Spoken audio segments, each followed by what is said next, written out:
Olá pessoal, estamos aqui para mais um Minuto de Luz e hoje vamos continuar a nossa conversa sobre religião e religiões. Conforme prometido, hoje quem vai nos inspirar, além do espírito de Emmanuel, nesse livro Emmanuel, também vamos trazer aqui a fala de Alcione no livro Renúncia, psicografado por Chico Xavier, e também a introdução do Evangelho segundo o Espiritismo de Allan Kardec. Fica com a gente e vamos conversar um pouquinho sobre esse assunto tão importante.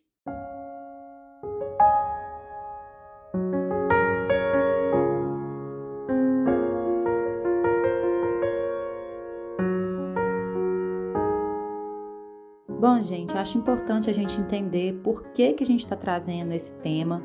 Parece um tema, às vezes, meio teórico, meio filosófico demais, essa diferença entre religião e religiões, falando aí desse sentimento divino que nos une a Deus, conforme a gente já trouxe no outro episódio. E as religiões são as instituições humanas, com as suas imperfeições naturais, devido à nossa imperfeição como seres humanos também. Nossas incoerências, nossos enganos, nossas buscas equivocadas, nossas ilusões, enfim, tudo isso reflete nas organizações humanas que nós criamos, E acho importante a gente diferenciar esse aspecto religião, dessa busca religiosa individual, com essa questão das instituições, porque a confusão em relação a essas concepções tem gerado muitos problemas. Então, um dos problemas que a gente vê em relação a esse assunto, muitas pessoas se distanciam das religiões e da sua busca individual religiosa, o que é mais grave, por causa desses enganos. Muitas pessoas estão vinculadas a religiões institucionais, mas se enganam achando que só por estar frequentando um lugar já tem uma busca religiosa essencial. Mas muitas vezes a postura de quem está numa assistência de uma missa, de uma palestra, de uma casa religiosa ou praticando caridade meramente de forma exterior, terceirizar essa espiritualização, esse desenvolvimento espiritual, a evolução para seus líderes religiosos. Então a função é do padre estudar o evangelho, a função é do palestrante estudar o espiritismo, a função é do passista saber sobre as energias magnéticas, a influência do pensamento, etc. A função é do outro se desenvolver. E aí a gente acaba se tornando meros frequentadores de religião e a gente não se renova. E a gente sabe, por informações dos espíritos, que essa postura religiosa tem trazido grandes sofrimentos. E a gente vai refletir um pouquinho sobre isso também.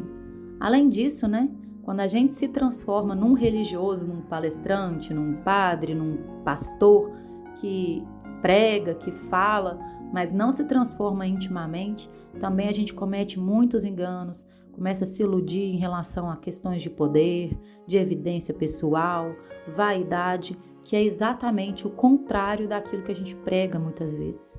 Então, olha o tanto de problema que a gente pode encontrar e arrumar quando a gente traz na nossa mente, no nosso coração, essa confusão entre o que é movimento exterior religioso e o que é uma busca sincera individual da religiosidade. E aí a gente vai trazer aqui o Emmanuel para ajudar nessa nossa conversa, dizendo o seguinte, no livro Emmanuel.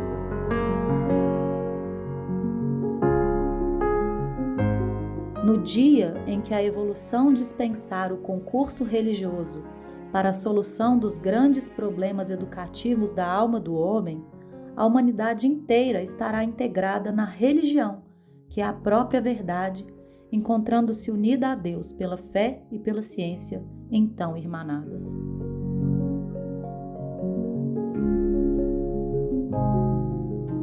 Então ele está dizendo que em algum momento da nossa evolução espiritual, a nossa integração íntima com Deus será tão grande, a gente terá essa religião, essa religiosidade tão consolidada no nosso coração que isso dispensará o concurso religioso, esses movimentos exteriores por si só para a nossa evolução. Isso não acontece agora, A gente não está aqui pregando o fim das instituições religiosas, somente dizendo que elas são necessárias justamente porque a gente ainda não se compenetrou dessa busca religiosa individual.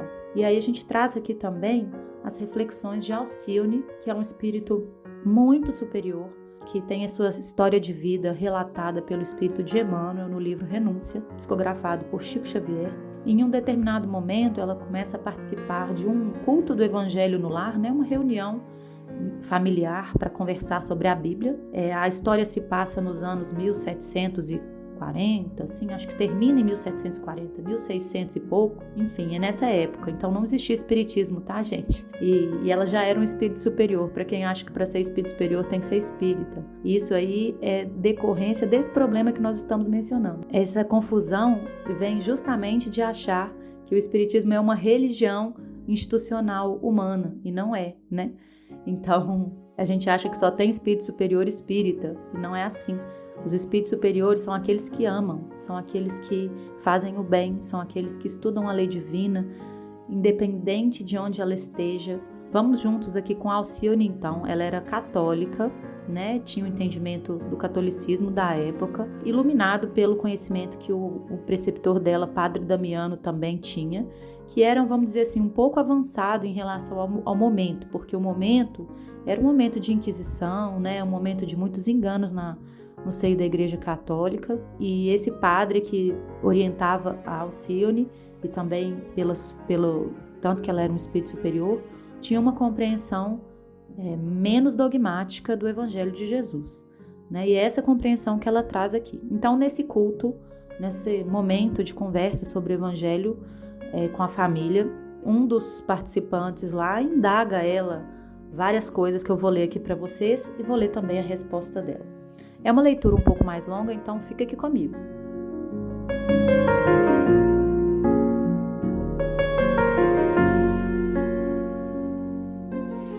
Por que entreter o culto evangélico no lar quando temos numerosas igrejas? Só aqui no centro contamos mais de 20. E os outros bairros de Paris? E as instituições religiosas? Por que essa diversidade de cultos se os fins são os mesmos? Não seria mais justo reservar as possibilidades da devoção para os ofícios religiosos de caráter público? Então ele está falando, para que a gente vai ficar conversando de evangelho aqui dentro de casa? A gente não tem igreja para isso? Né? E tem tanto de igreja, a gente vai lá, inclusive tem um monte de cultos diferentes, que tem uma diversidade enorme. Para que isso tudo?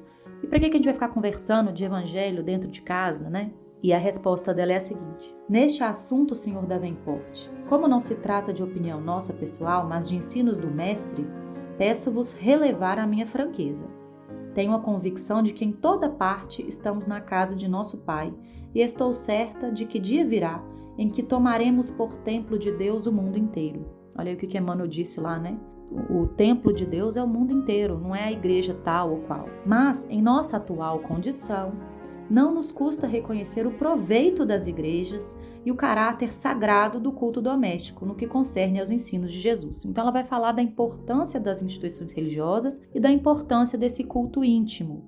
Ela está colocando aqui como doméstico, mas vocês vão entender que ela está falando muito de uma busca pessoal. Também no conforto de nossas casas, há sempre ótima disposição para atender aos nossos familiares enfermos, mas isso não proscreve a necessidade dos hospitais. Os pais amorosos ensinam sempre os filhinhos, mas nem por isso deixam de ser úteis às escolas. Em matéria de fé, nossa estranheza radica na viciação dos deveres religiosos. Costumamos atribuir ao sacerdote o que nos compete realizar. Um padre poderá funcionar como excelente preceptor, indicando os caminhos retos, mas nós transitamos para Deus. É imprescindível não parar. O ministro da fé atenderá ao conjunto, mas para que as alegrias cristãs vibrem perfeitamente em nossa alma, não há que olvidar a necessidade de estabelecer o culto do Senhor dentro de nós mesmos. Assim entrevisto, o lar é o templo mais nobre porque oferece oportunidade diária de esforço e adoração.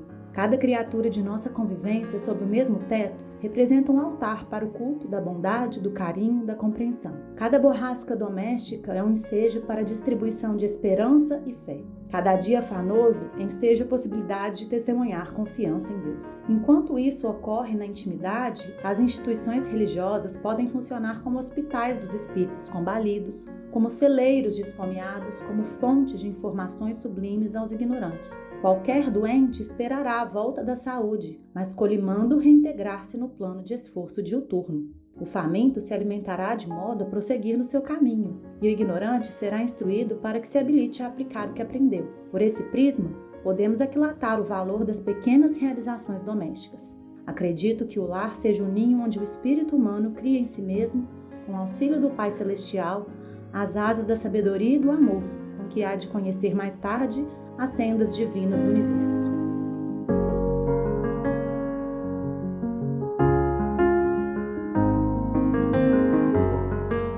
conversa continua e a gente vai ler mais alguns trechinhos depois, mas nesse trecho aqui ela já está colocando o papel da busca individual e o papel coletivo das instituições religiosas. As instituições religiosas são como verdadeiros hospitais, como escolas, como um lugar onde a gente busca um alimento, quando a gente está mais faminto, um remédio, um atendimento de urgência quando a gente está mais doente. Mas quando a gente melhora, consegue alguma recuperação, a gente continua a vida. Não quer dizer que a gente precise parar de frequentar a religião, mas que a gente não exclua essa busca individual, é isso que ela está falando aqui.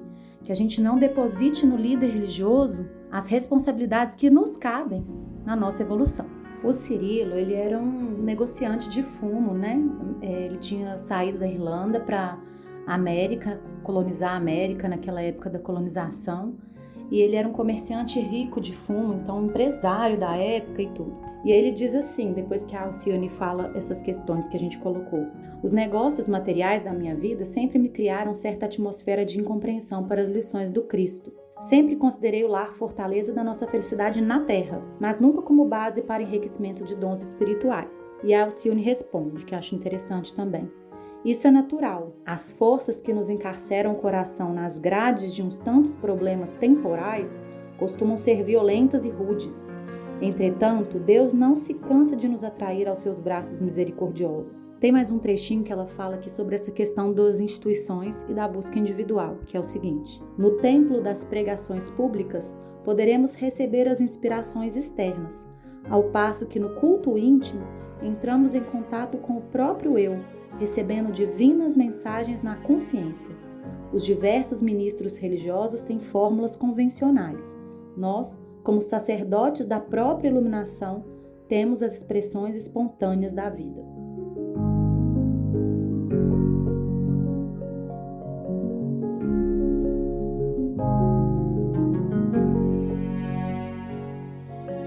Eu acho que com esses trechos da Alcione fica bem claro o quanto é importante esse movimento exterior, institucional, social da religião. Ele tem a sua função, mas fica claro também que se a gente quer ter uma religiosidade real, é preciso que a gente se esforce e busque individualmente esse culto íntimo aí, essa relação pessoal, individual, na nossa consciência, em contato com nós mesmos, no mundo íntimo aí, para buscar essa união com a divindade, E se a gente for analisar a essência dos ensinos religiosos de Jesus, por exemplo, a gente vai encontrar a confirmação dessa necessidade individual de buscar a religiosidade no campo mais íntimo do coração, além daquele movimento exterior que a gente costuma fazer nas instituições religiosas. E quem fala um pouquinho sobre isso na introdução do Evangelho segundo o Espiritismo é Allan Kardec.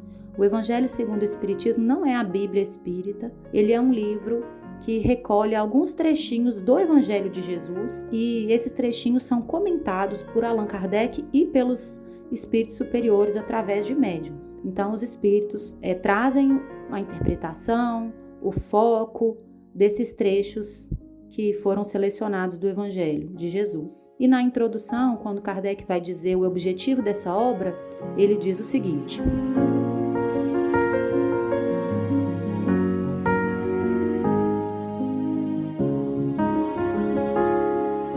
podem dividir-se as matérias contidas nos evangelhos em 5 partes: os atos comuns da vida do Cristo, os milagres, as profecias, as palavras que serviram para o estabelecimento dos dogmas da Igreja e o ensinamento moral. Se as 4 primeiras partes foram objeto de controvérsias, a última manteve-se inatacável. Então, a moral, o ensinamento moral de Jesus, a ética cristã, tem sido inatacável. Diante desse código divino, a própria incredulidade se inclina. É o terreno onde todos os cultos podem se reencontrar, a bandeira sob a qual todos podem se abrigar, quaisquer que sejam suas crenças, porque jamais foi objeto de disputas religiosas, sempre e por toda parte levantadas pelas questões de dogma. Aliás, discutindo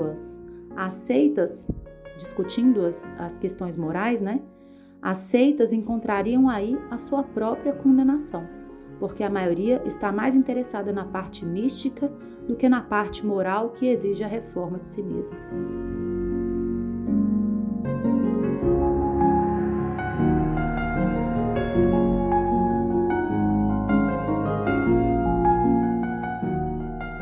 E aí, com esse trechinho, a gente traz mais um último aspecto que é muito importante para a gente entender sobre a diferença de religião e religiões.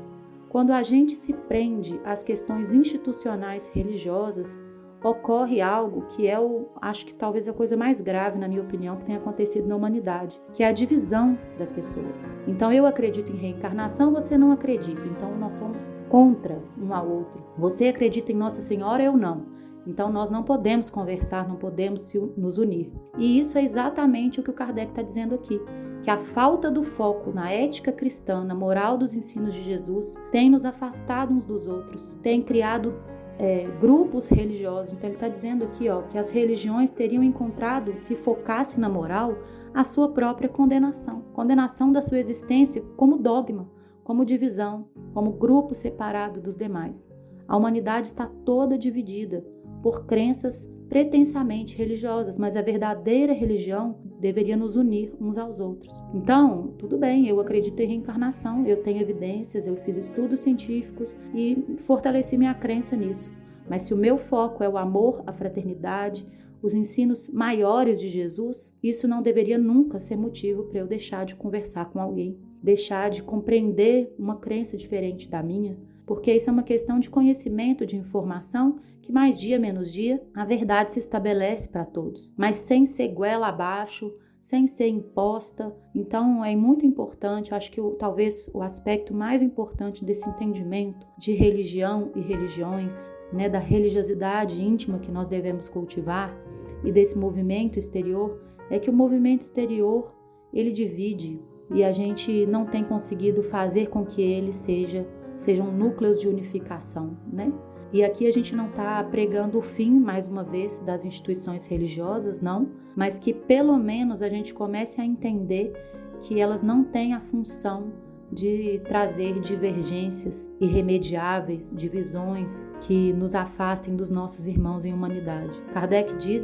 que o verdadeiro milagre que o Espiritismo poderia realizar é a fraternidade. Mas o Espiritismo bem entendido, esse Espiritismo que nos mostra que somos todos irmãos e que o foco maior do entendimento deve ser o amor, esse Espiritismo que mostra que quando nós estivermos plenamente integrados na religião, não precisaremos desses movimentos que nos dividem. Então, que a gente busque isso e que esses movimentos sejam realmente hospitais, escolas, apoios, como a Alcione colocou, e não ilusões que nos separam ainda mais da religiosidade verdadeira, da nossa união com Deus. Mas a gente espera que o entendimento desses trechinhos que a gente trouxe aqui, bem curtinhos, 20 minutinhos que a gente conversou aqui, possam de fato auxiliar alguém. Espero que tenham sido minutos úteis, iluminados por esses espíritos que trazem uma herança do plano espiritual inapreciável para nós ainda em valor.